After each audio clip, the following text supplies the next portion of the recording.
Good afternoon. I came prepared today with my own timer. My name is Ephraim Brodsky. I live at 936 East 7th Street in Roanoke Rapids. First of all, I'd like to thank you for your time last time I came, listening to my comment about deferred maintenance. And I heard that the mayor at the end made a comment about a pavement study that's coming, and that's great, but how are we going to pay for it? I'm here to talk about that. There are mechanisms that we could pay for it because all of our pavement needs to be replaced. There's a certain timeline, and since I've been here, nothing's been replaced, and most people that I talk to say nothing's been replaced this century. So, here we go. I handed you all this handout. It talks about the population over time, and I can only go back to 2011 because that's where the county audits start. Our audits that are available online start in 2009. So, when you look at this year-by-year analysis, and it's only for 2 years, 2011 through 2024, you see in 2011, the population of Halifax County was 54,000. And their law enforcement budget, which is just the sheriff's department, similar to our municipal police force, was $3.9 million. In 2024, the population had sank 13.25% to 46,992 people, but the law enforcement budget more than doubled to $8.2 million from $3.9 million. So their population went way down, and their budget more than doubled.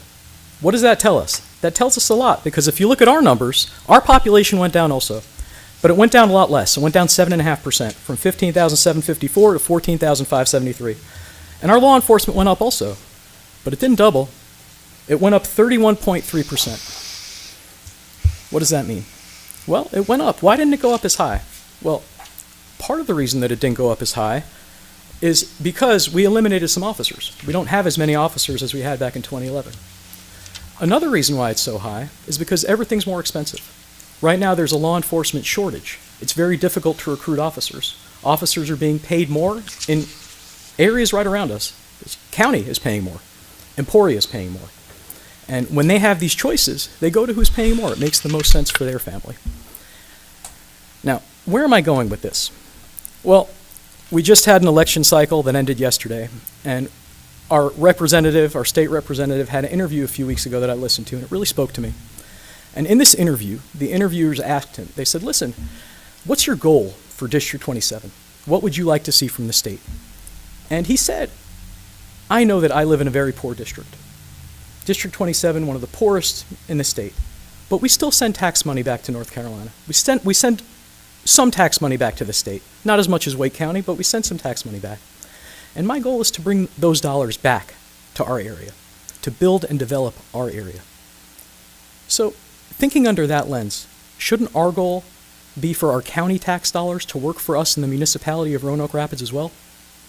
Now, you may think I'm picking on you and I'm in the wrong audience, but I went to the county as well, and I'm trying to advocate for us. But there are things that we could do on our level.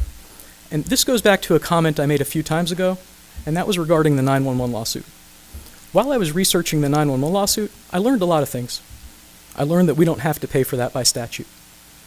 And that's great. That saved us about $500,000 a year. I also learned that if we didn't have a municipal police force, that the county sheriffs would be required to respond to our calls for no additional money. We wouldn't have to give them not a penny.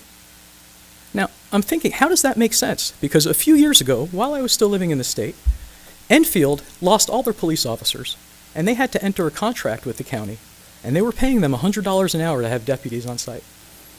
Well, how is that legal? The reason that was legal is because they kept their police department intact. They kept their municipal police department. They didn't want to lose it. They didn't want to dissolve it. They kept it, and in order to keep it, the county was allowed to charge them $100 an hour until they hired people back, and eventually they did. Right now, we're paying $4.5 million in our last budget for law enforcement. That $4.5 million for the city represents 34 of the 64 cents in our ad valorem budget. That's more than 50% of the ad valorem. Now, we have other means to make money. That's not our only revenue stream, property taxes and everything. But when our law enforcement represents 34 of the 64 cents. Now, that 34 cents is based on the $131,000 per cent that the city manager based her budget on. If you look at the county, if the county was spending $4.5 million, it would only cost 10 cents on the county tax, because the county gets $450,000 per cent. So effectively right now, because the county sheriffs don't respond to calls in our town, and my time's up, but allow me a second to finish. Effectively, we're subsidizing everybody that doesn't live in the municipality, and we're paying for our own. We're double paying, and we don't have to.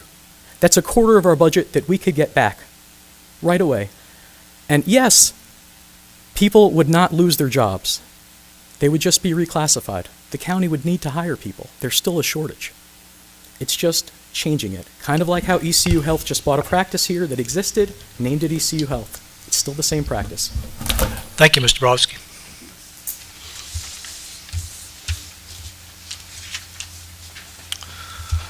Item 5 is the February 17th regular meeting minutes. Need an approval. I make a motion to approve February 17th, 2026 regular city council meeting minutes as well. All right, the motion on the floor is by Mr. Bell. Do I hear a second to his motion? Second. Second by Mr. Stainback. Any more discussion? All in favor signify by saying aye. Aye. Opposed, no. Minutes be approved as they are presented.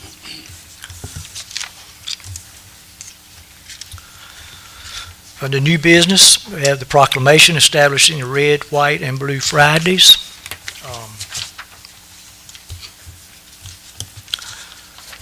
I have the motion, the proclamation here somewhere if I can find it.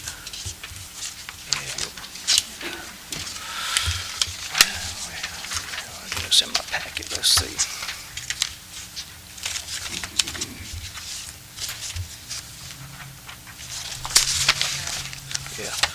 It's kind of long, but it's a good document. I think we're kind of, according to the clerk, we're kind of following along with what the county had put together.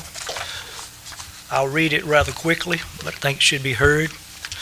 This is the proclamation for the Roanoke Rapids established Red, White, and Blue Fridays to mark the semi-quincentennial celebration, whereas with the adoption of the Halifax Resolve, the first official call for independence by any colony during the 4th Provincial Congress on April 12, 1776, about 3 months prior to the Declaration of Independence. And Halifax County has played a pivotal role in the foundation of our nation, including being the site of the first reading of the Declaration of Independence on August the 1st, 1776, by Cornelius Harnett, President of the Council on Safety and serving as a military depot recruiting center throughout the Revolutionary War, including a brief occupation by Lord Cornwallis' troop on their march to Virginia. And Halifax County was also a significant political center to North Carolina once the war was over. It hosted the 5th Provincial Congress, where North Carolina's first state constitution was adopted, and Richard Caswell was appointed as our state's first governor. Independence and freedom have long been sought after by all people in Halifax County over the past 250 years, including people of color and indigenous people who fought in the Revolutionary War and are remembered as patriots, freedom seekers who worked their way along the Roanoke Canal, the Roanoke River, in their quest for a free life. The indigenous people who advocated for the preservation of their land and culture, civil rights leaders by Sarah Keys Evans, who refused to give up her seat on the bus, and workers like Crystal Lee Sutton, known as Norma Ray, who stood up for the rights of the working people. During the next 250 years, Roanoke Rapids will continue to strive for a better quality of life for citizens through education, economic and workforce development, better housing, strong infrastructure, stewardship of our natural resources, our public safety, disaster management, human and health services, recreational arts and cultures. Now let it be proclaimed that the city of Roanoke Rapids joins the county in marking the semi-quincentennial celebration through wearing our patriotic colors of red, white, and blue on Fridays throughout 2026, and encourage other municipalities, schools, businesses, and organizations, and our citizens to do likewise, adopted on the 4th day of March 2026. If anybody has any questions, we can answer them at this time. If not, we will need a motion to approve this. Mayor, I'd like to make a motion to approve the proclamation establishing Red, White, and Blue Fridays in the city of Roanoke Rapids throughout 2026. The motion is by Ms. Bryant. Do I hear a second to her motion? Second. Second by Mr. Jackson. Is there any more discussion on the matter? there is none, all in favor signify by saying aye. Aye. All opposed, no. Motion would be approved. Thank you all. Ms. Johnson for a budget amendment. Good evening. During the February 17th, 2026 council meeting, council adopted a budget ordinance for a donation to the Parks and Recreation Department from the Angels Closet to be used for youth sports. The donor's check included community scholarship funds that were not intended for administration by the city. City council will need to rescind the previous budget ordinance and adopt the new one to reflect the generous donation of $12,500 to benefit the youth recreation program. The city will refund the overpayment to the account holder. To rescind ordinance number 2026-09 and adopt ordinance number 2026-10 in the amount of $12,500 for a donation to the Parks and Recreation Department. Does everybody see where we need to rescind the motion? Okay. We need a motion to rescind the motion. Mayor, I'd like to make a motion to rescind ordinance number 2026.09 and adopt ordinance number 2026.10 in the amount of $12,500 for a donation to the Parks and Recreation Department. Okay, we have a motion by Councilman Strickland. Your second? Second by Mr. Bryant. Jackson? All in favor signify by saying aye. Aye. All opposed, no. The motion be approved. And then we have a motion to accept the next motion, right? Mayor, I'll motion to adopt ordinance number 2026.11 in the amount of $11,200 for SHIP grant funds awarded to the seniors. Okay, motion by Mr. Stainback. Second. Strickland, that's you, Kurt? Yeah. Mr. Strickland. Any more discussion on the matter? Is none, all in favor signify by saying aye. Aye. Opposed, no. Motion would be approved. Okay, thank you. Ms. Thomas?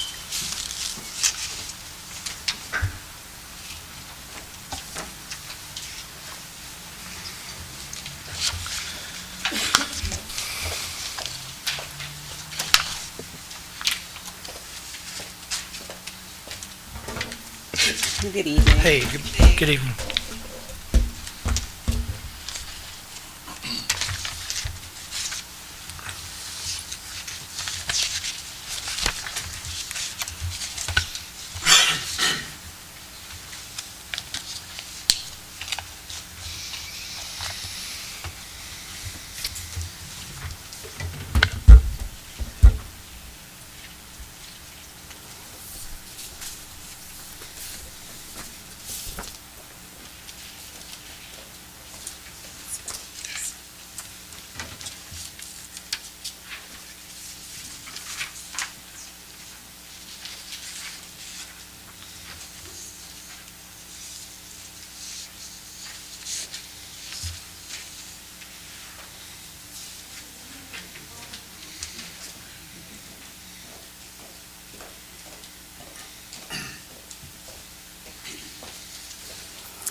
All right.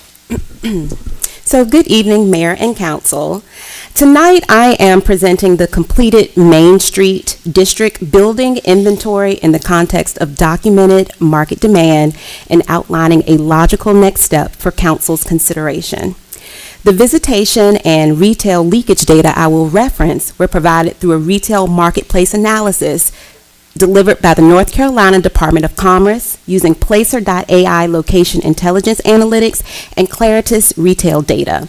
These tools are commonly used in economic development to understand visitation patterns, consumer behavior, and unmet retail demand within defined trade areas. For this conversation, the data applies specifically to the geographically defined geofence of the Main Street District. This area spans from just north of the railroad along Roanoke Avenue, south to the railroad at Julian Allsbrook, extending east and west from Jackson to Hamilton along that corridor, and with the exception of 10th Street, which extends to Williams and several blocks west to Madison. All visitation, retail leakage, and field inventory data referenced this evening applies specifically to that defined district boundary.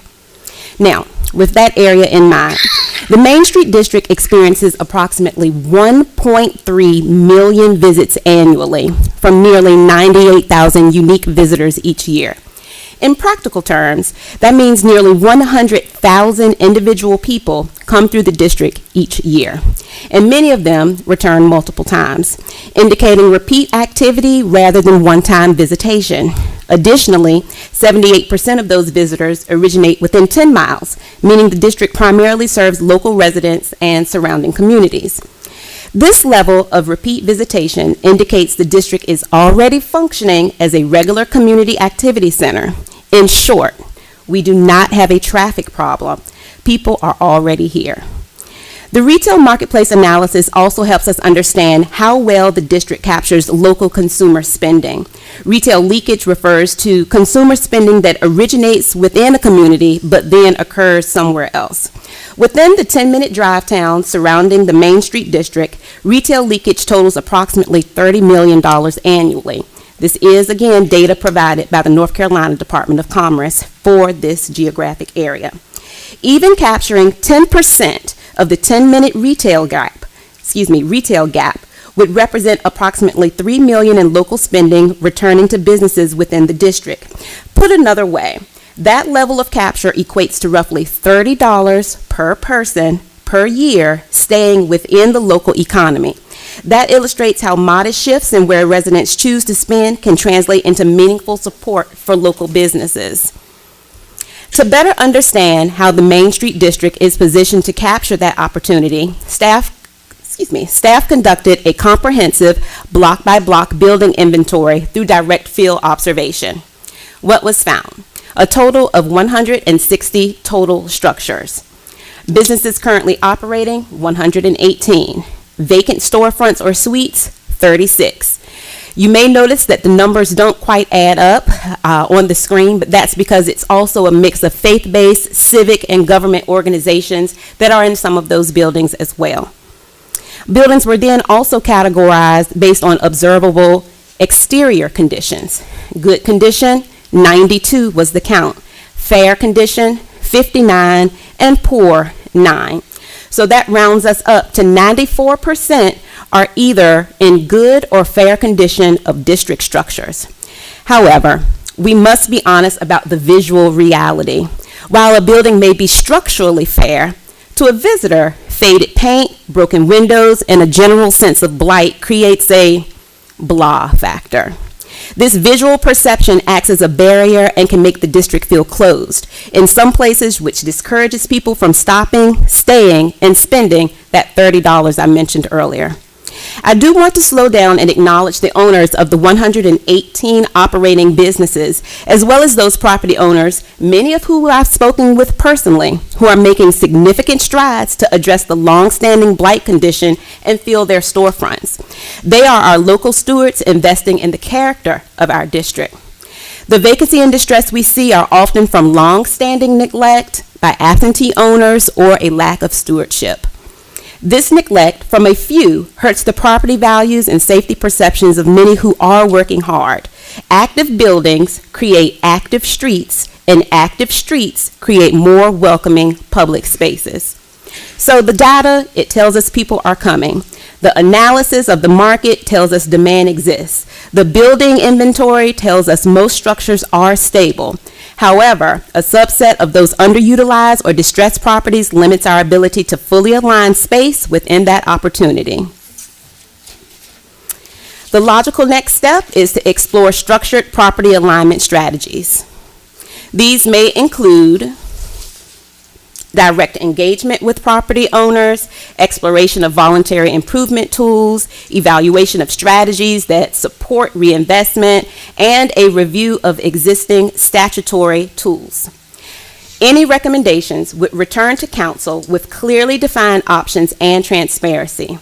Staff respectfully requests council's direction to evaluate these alignment strategies and then return with structured options for your review.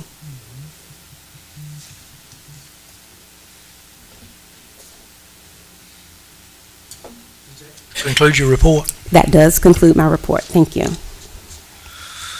Anybody have any questions?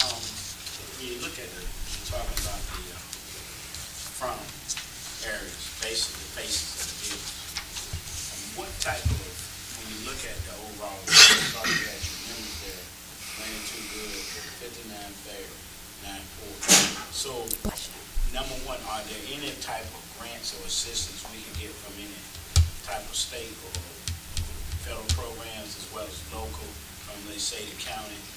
And then if there were, what would be the way you would prioritize those funds if we were able to get them to do some facial upgrades on the buildings? Yes, sir. So absolutely, there are grants that are out.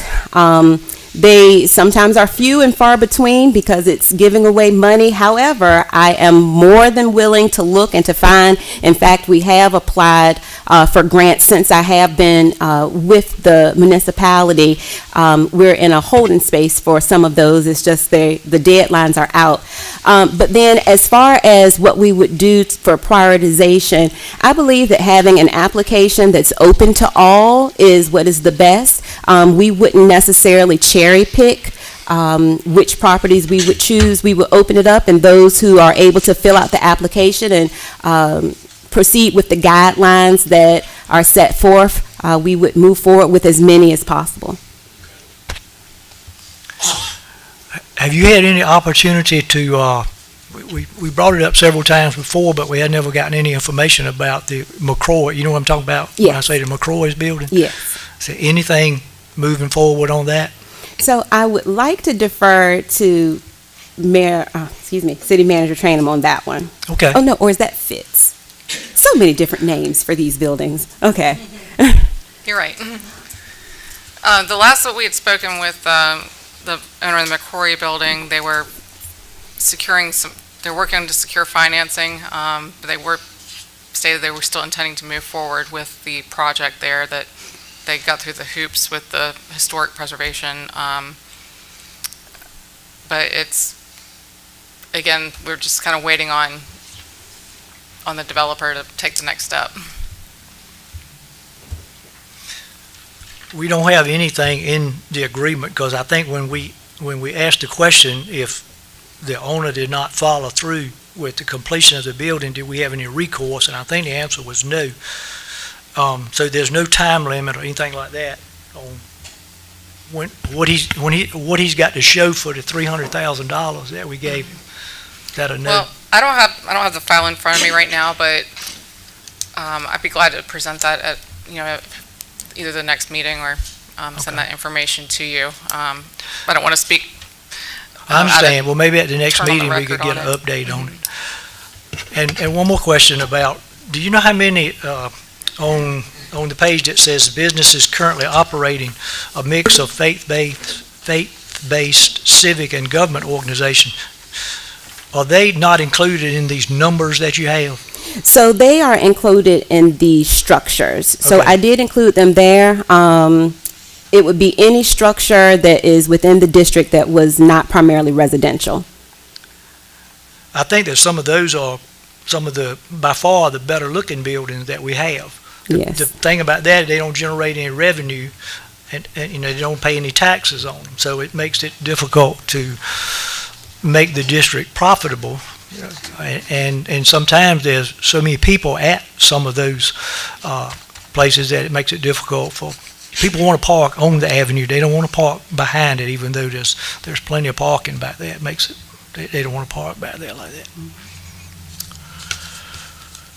Okay, I don't know. We don't need a motion or anything on that, so. One thing, Ms. Thomas, could we get a copy of that report? Yes, I can make sure that it's emailed to you all. Okay.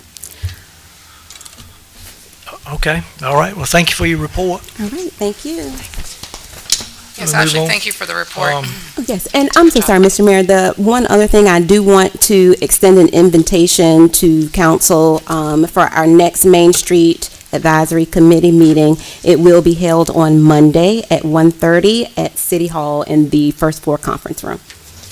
All Thank right, you. thank you, ma'am. Mr. Davis? All right, we are here to talk about, item 6E on your agenda. We are here to talk about a settlement of the dispute between the county and the city over E911 services. The county actually acted on this on Monday in closed session as allowed by, general statutes. And so now it's time for us to do our part. And before, as part of those discussions, one of the things that I talked about with the county attorney, and I know he talked with the county commissioners about, is going ahead and doing this on the record so that we could kind of answer any questions that council has. I know we talked about it in closed session 2 weeks ago. And so I know that a lot of what I'm going to say will be kind of replowing the same ground that we've already kind of been through with council. But I think it's important, something that's been going on as long as it has and has had this level of public interest. I think it's important to, explain it to the public. And so I know that everyone here is familiar with the in a large sense with the situation with E911 over the last couple years.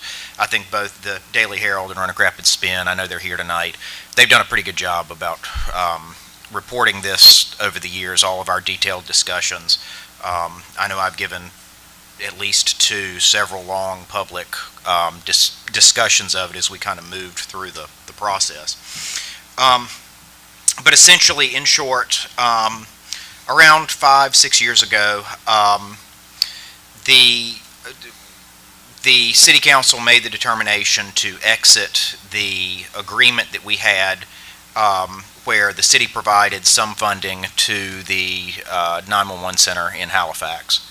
The 911 center handles dispatching to emergency responders, everyone from EMS to fire to police department and sheriff's office. Previously, over the last 20-25 years, since the inception of 911 services, there had been agreements where the city had shared a portion of that funding. Like I said, we've been through all that. The city, after I briefed city council on it, we took the position that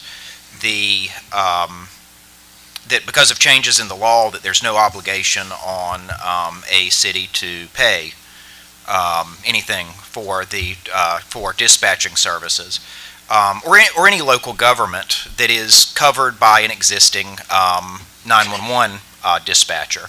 The technical term for that is a PSAP, a Public Safety Answering Portal, and I've been involved in this for so many years now. If I use that term just so that it's on the record is what I'm talking about.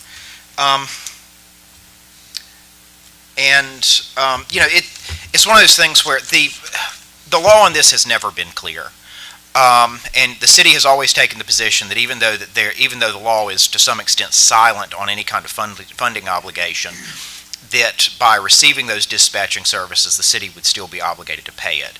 And I know that as this litigation has gone on, Roanoke Rapids kind of initiated it here, and I'm kind of proud of that. Over the years, as this has gone on, I have talked with many, and I know that the city manager has probably too, many folks from especially municipalities, but other local governments that have contacted us to say, well, what's going on with your lawsuit? We have the same issue here. And so in any case, we stopped paying.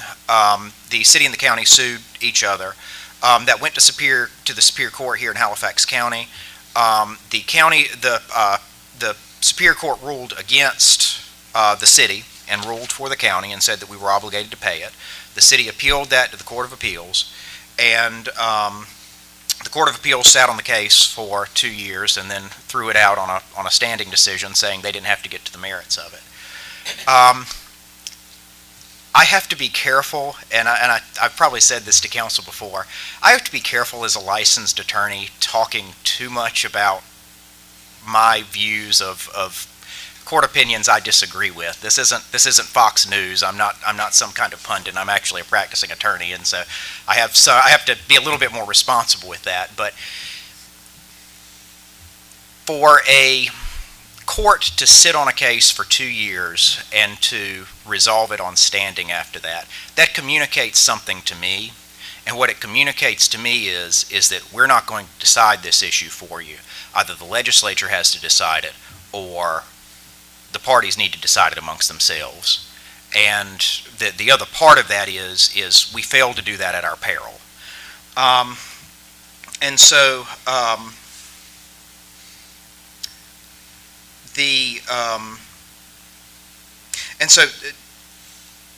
what does it look like if we don't resolve this case? Because since the October ruling, it's kind of been in limbo. I know that council knows that there's been a lot of discussions kind of behind the scenes about how we work towards a resolution.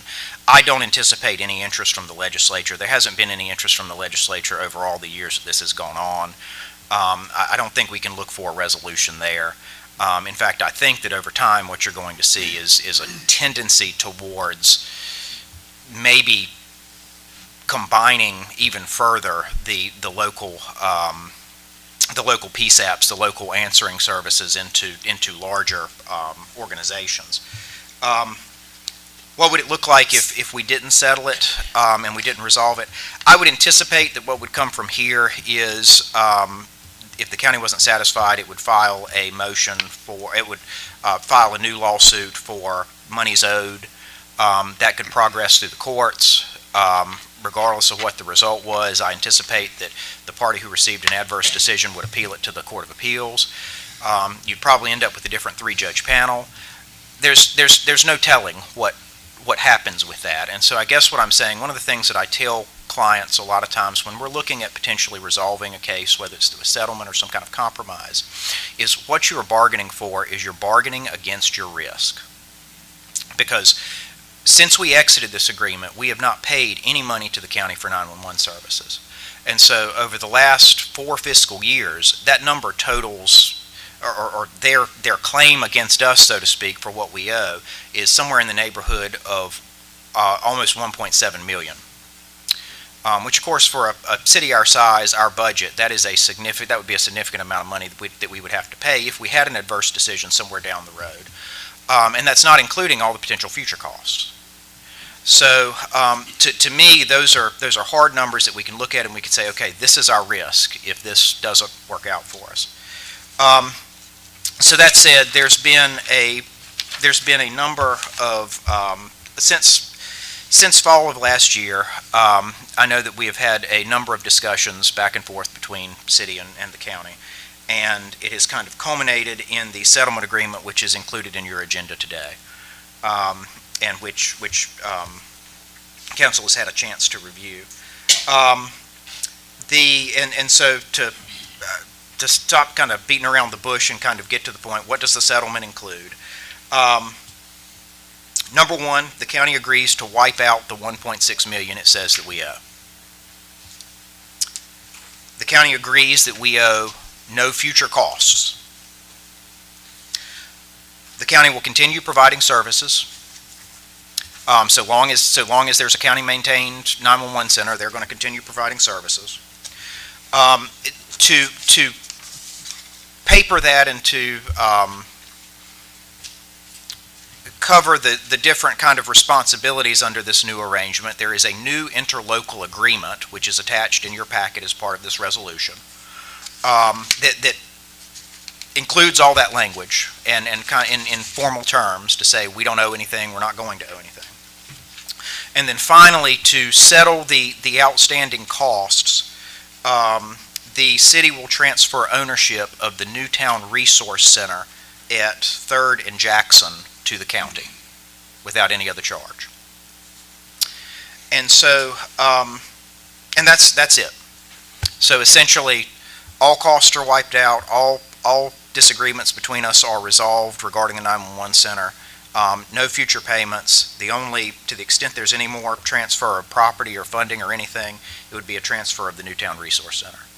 And so just to kind of familiarize folks with the Newtown Resource Center, and the county manager or the city manager may be able to to add more here if I miss anything, but that I think anybody that's lived in Roanoke Rapids for any amount of time and has been down 3rd Street sees it over there. It was built through I believe it was built through a agreement with non-city funds, and over time, the part of that agreement was that it would get turned over to the city and become city property, which it has. I remember when it was built. I was a teenager. I think most folks can probably remember the grocery store that was there before it, but it hasn't been used by the city for any of our operations for several years now. Up until for the last couple of years, there's been 3 organizations that we've rented it out to that share the different spaces in there. The Boys and Girls Club, CADA, and the county has used it somewhat. And the Boys and Girls Club actually moved out, and so their part of the space has been vacant for, I think, a couple of years now. And the building is aging. It's continuing to require maintenance and things, and the amount of rent that we receive for it, it's not an asset that the city is really using materially at this time anyway. And I know that, like I say, I know that we've had several negotiations about this, and I don't think the county would mind me saying that one of the things that they made clear is that they would be excited to be able to get a footprint in that area of the city, to be able to provide more county services to city residents. So that's pretty much it. The resolution that's in your packet, there's 3 items in this. There's the resolution, the actual settlement agreement, and then the new interlocal agreement. We're asking for approval of the resolution, which by the text of it ties in those items. The resolution also authorizes the sale or the transfer of the Newtown Resource Center as allowed by statute 160A-274. And that's pretty much it. We can close the book on this chapter. But it is my advice as city attorney that the city should absolutely approve this. And so, subject to your questions, that's my presentation. So, if the county ceases to provide the 911 system, will automatically get the building back? Am I reading it right? No, but I don't think there's a scenario that they can't cease providing 911 service by law unless there's somebody else willing to pick it up. And so that is the and so yes, no, my understanding is once the transfer is complete, that's complete. Okay, it said it shall automatically terminate if they cease to provide the services. You're talking about the interlocal agreement itself. Yes, that would, but that the transfer of the Newtown Resource Center would be as that it wouldn't undo that. But I guess I want to be clear. Law enforcement, emergency responders, law enforcement organizations, fire departments, etc., have to be part of a 911 system. And so the county has agreed that it will continue operating it. If they were to stop operating it, they would have to have somebody to agree to take it on. I just don't see that scenario happening under current law. Now, of course, we had to have some provisions in here that covered if there was some kind of massive reorganization, which would invalidate any agreements we had anyway. But like I said, I don't see that coming in the short term. And I think anything more long term would be, that would come from the state, and we'd be required to follow it anyway. So. I think it's a good deal for the city, and I thank you for getting us to this point so we can bring this to a conclusion. Well, I appreciate the city's faith in kind of pursuing this process. I know I could see the skepticism on faces when I came before city council. I know there's been some turnover on council since then and some changes, but I could see the skepticism as far as saying that we need to exit this and we need to essentially kind of go to battle over it. But it's like everything else. There's a time to go to battle and there's a time to call it off. And I think we're at that point. All right, if there are no more questions, I'd call for a motion to approve. Mr. Mayor, Mr. Steinbeck, I'd like to make a motion to adopt resolution 2026.01, authorizing settlement of litigation, ratification of interlocal agreement, and transfer of the Newtown Resource Center to Halifax County. second to the motion. Is that you, Mr. Beal? Mr. Beal, second. Any more discussion on the matter? There being none, all in favor signify by saying aye. Aye. All opposed, no. Motion will be approved. Thank you again, Mr. Davis. City Manager's report. Good evening, Mayor and Council. A few items to report for you. The Police Department is continuing its community engagement efforts. Its first community stats meeting was held on Monday, the 23rd of February. We encourage all to attend the next meeting scheduled on Thursday, April the 23rd, and that one will be held at Kirkwood Adams. We encourage people to come out and hear about what's happening with the police department, their efforts that are underway, and have an opportunity to meet the leadership and get to them a little bit better. The police department is also on the 11th of March going to host a mentorship program through the Chamber of Commerce called Pathways Leadership Program, and that will be held at City Hall during the morning on the 11th. The ribbon cutting and grand opening event for the skate park at Emery Park is planned with sponsors including Brightspeed, Justin Kerr, and recognizing donors. That will be held on Wednesday, March 11th from 3 o'clock until 5 o'clock. And swimming lessons will be offered again starting at the Aquatic Center on March the 16th. It's the time of year right now where the loose leaf collection, curbside vacuum collection has ceased for the year, and any residents are advised that any yard clippings, grass, leaves to be bagged or boxed for collection at the curbside until the fall season resumes. And then grass cutting season is approaching very quickly. Our staff, especially in Central Garage, are busy inventorying and completing maintenance for the upcoming grass cutting season for all of our mowers and equipment used. Ashley mentioned earlier, our Main Street Director, that the committee meeting will be held on Monday, March the 9th at 1:30 in City Hall. And then later that week, she will be attending the statewide annual conference in New Bern. A new restaurant is coming into town where Highway 55 was previously occupied at 301 Premier Boulevard. The restaurant will reopen as Flava. It's spelled Flayva.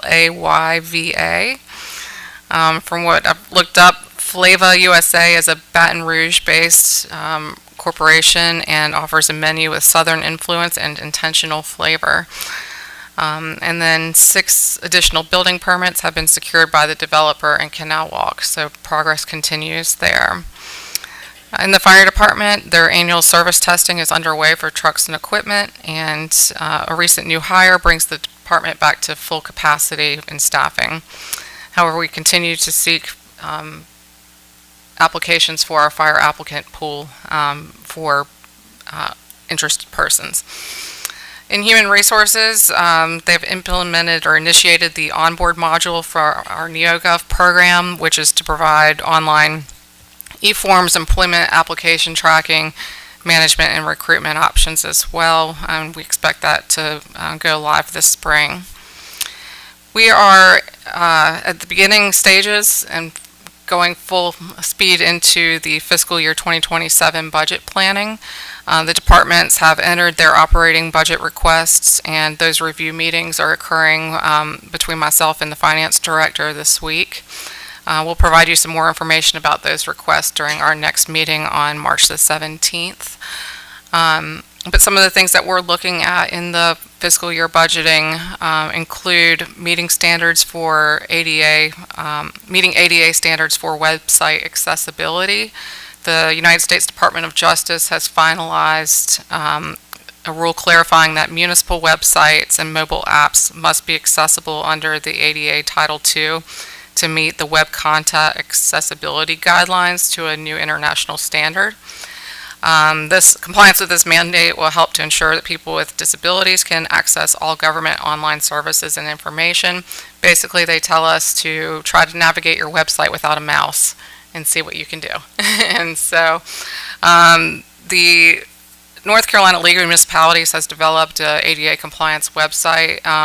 They are encouraging all municipalities to budget and plan for compliance measures. The compliance deadline with the Department of Justice is by April the 26th of 2027. So we've got just over a year, which is really not much time, and this is for communities with fewer than 50,000 residents. Communities with greater than 50,000 in population are expected to comply this spring. The reasons why we must comply with this is because there could be consequences, including lawsuits and settlements, Department of Justice complaints, mandated remediation timelines, legal fees, and reputational harm. So we will continue to provide some more information in the next steps towards achieving that compliance at an upcoming meeting, but we do know it's probably going to come at some significant costs to comply. And then secondly, our audit services, we will be issuing a request for proposals by the end of this week to procure professional services for the purpose of having an auditor to complete the fiscal year 2026 audit and future years and beyond. The council is responsible by general statutes for selecting that auditor, and so we will issue a RFP for the audit services using guidance from the local government commission to make sure that we are in compliance with the state audit procedures, and solicit and receive responses from interested firms, and then evaluate those and provide the responses to City Council for a final decision. So we do expect this to take a little time. We want to be hopeful because auditors across the state and municipalities or municipal auditors are very hard to come by right now. And so right now is around the time of year we would be asking council to approve a contract for the upcoming year. And so we appreciate Mr. Redmond's service to the city and wish him well in his retirement. That's coming up here very shortly. And then as far as our budget for fiscal year 27, revenue projections memo from the League of Municipalities is probably expected around April the 1st. So we're in the month of March, we'll be gathering more of our expense needs. And then when we have our revenue estimates more figured out, that's when the balancing act begins. So we will be sharing more information with you soon. And then lastly, as not on your written report, I just want to add to when we're talking about budgeting and the need for funds and department services. The city is aware of an issue with the Roanoke Valley Rescue Squad, and just want to say that we will continue to work with the rescue squad to identify any service gaps until there's a better handle on the situation. Right now, we really don't know much to be able to offer, and so some discussions are needed, and we do understand that they have some fiscal needs and requests as well, but we will work to balance those, and we look forward to some communication from the rescue squad about moving forward. Subject to any questions you may have, that concludes my report. Will we be getting the information from the group that reviewed our infrastructure as far as roadways and things? Yes. In time to try to prepare for that in the budget? Yes, we did actually. Was it earlier this week or late last week? Late last week. Sorry, the weekend is a blank. We received a brief presentation from the project engineer, and so either at the next meeting or the one after we'll have more information, but we do have a comprehensive bit of information to read through and to go over and make sure and to clarify with the engineer anything. So we will be bringing that forward here in the upcoming weeks. Yes. Mhm.